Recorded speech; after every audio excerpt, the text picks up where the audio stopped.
Ohio's set to kick off their season against Idaho in 24 days from today. I've got college football analyst Troy West on now, who thinks this is one of the games from week one of college football action you should be honing in on for your first picks of the regular season. Troy, thanks so much for joining us. What's got you looking at this game? Ohio comes in as a 9.5-point favorite versus Idaho. Kind of a random game here. We've got the MAC conference versus the Sun Belt here. The totals projected in some of these books 5 times got them at 54. What value are you seeing here, Troy?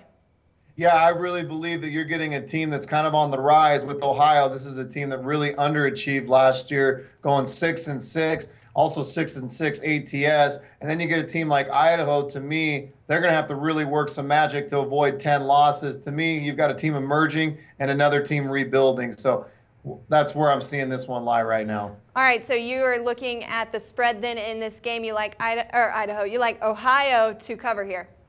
I do. I think actually this is one of my favorite games going into week one. You get an Ohio team that returns much of their players on the defensive side of the football. They've got junior quarterback J.D. Sprague coming back. This is a team that's coached by Frank Solich. This is his 10th season. This guy's had a lot of success.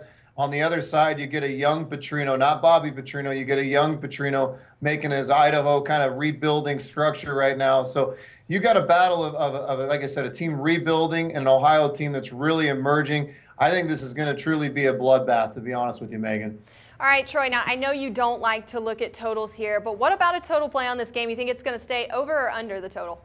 If I had to really guess, I would have to lean on the under. This is an Ohio team that brings back a lot of their defensive front. Their front seven's outstanding last year. Their linebacking core is good, and they've got a really good secondary. This Idaho team, they typically put up a lot more points in the Kibbie Dome, but this is not a very tough place to play. It is, when teams travel over to Idaho, you got to understand this is an arena that really only holds about 5,000-6,000 people, and rarely ever do they sell out given the track record of this team. So Idaho, they do historically put up a lot more points at home than they do on the road. But for me, if it was later in the season, this could potentially be a letdown game for Ohio. The fact that it's week one, I think they're going to be ready to roll, and I think it's going to be a beatdown on this Idaho Vandal football team. Troy West from allplayswin.com. Thanks again for joining us. And for the best picks and betting edge on the college football season, keep it locked right here with us at Sportsbook Review.